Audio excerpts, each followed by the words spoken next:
So I recently watched Dark Phoenix, and it was...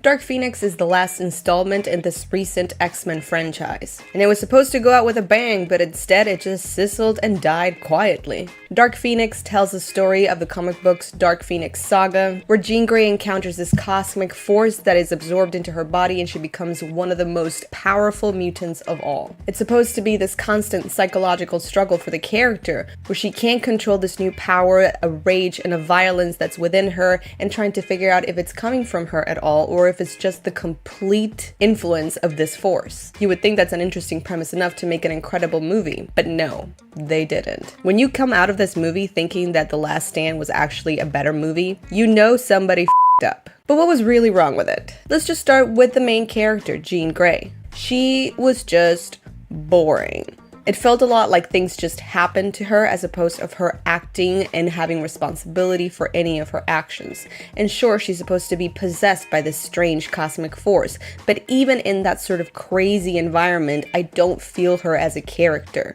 As I mentioned before, the fun thing about Dark Phoenix should be that internal struggle with this character. She's always like the goody two-shoes, doing the right thing. So when suddenly she has this conflict and you don't know if it's coming directly from this force or if there's something sort of subconsciously ingrained into her, this darker side that is a part of her, it would make for a very interesting story. But she is not interesting. She is bland. Bland as a piece of dry toast. And it really took me by surprise because this is the type of role where actors really want to get into and really want to do something very out there. And Sophie Turner is a good actress.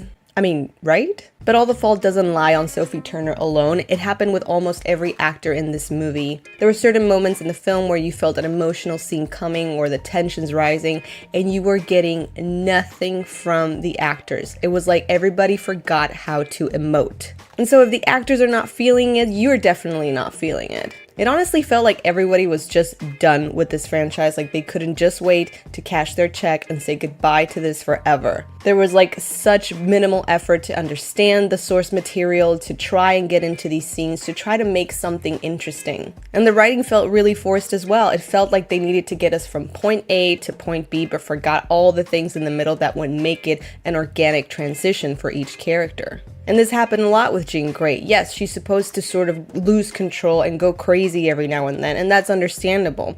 But it didn't make sense how it happened when it happened. You're supposed to feel sorry for her and understand that she has no idea what's happening to her or how to control it. It felt a lot more like the filmmakers thought that Jean Grey was going to be the tool that moved the story along as opposed to be this full-fledged character that carried the story. So whenever they needed her to go crazy or do really weird things, she would just do it. And it just didn't make any sense. Even in this sort of erratic kind of situation that she's in, it didn't make sense. On top of that, Jean Grey's story with Dark Phoenix is one of those stories that people can really relate to because it parallels so well with mental disorders.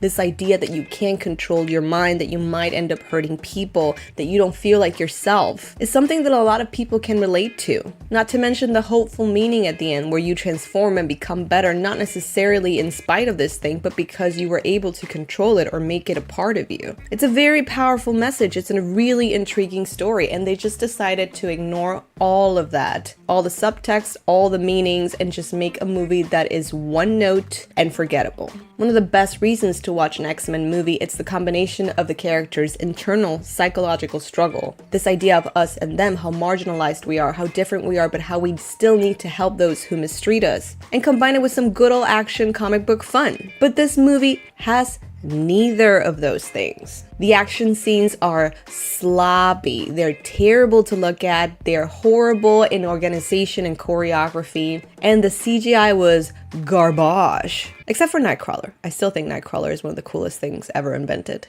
But other than that, it just felt messy. You didn't know who was attacking whom. Overall, it was just horrible to look at. There were only 2 scenes. The second scene in the train cars was a little bit better, but still, it just didn't feel like anything really stood out in the entire movie. So if you have a combination of bad storytelling, terrible acting, and generic action scenes, what do you get? Well, you get this. You're welcome. So if I had to rate Dark Phoenix, I think I would give it a 5 out of 10. It's definitely not the most abysmal movie experience I've ever had, but it was like a shrug of a movie. Like you shrug it off, you leave, and you never think about this movie ever again. But that's just my opinion, you guys. Let me know, what did you think about Dark Phoenix? You can let me know in the comment section down below, or you can find me on Instagram, Facebook, and Twitter if you look for Cineclub channel. I hope you enjoyed watching this video. If you did, go ahead and give it a like, and don't forget to subscribe to my channel if you love movie-related videos. That's everything for today. Thank you so much for watching, and I will see you on our next movie date.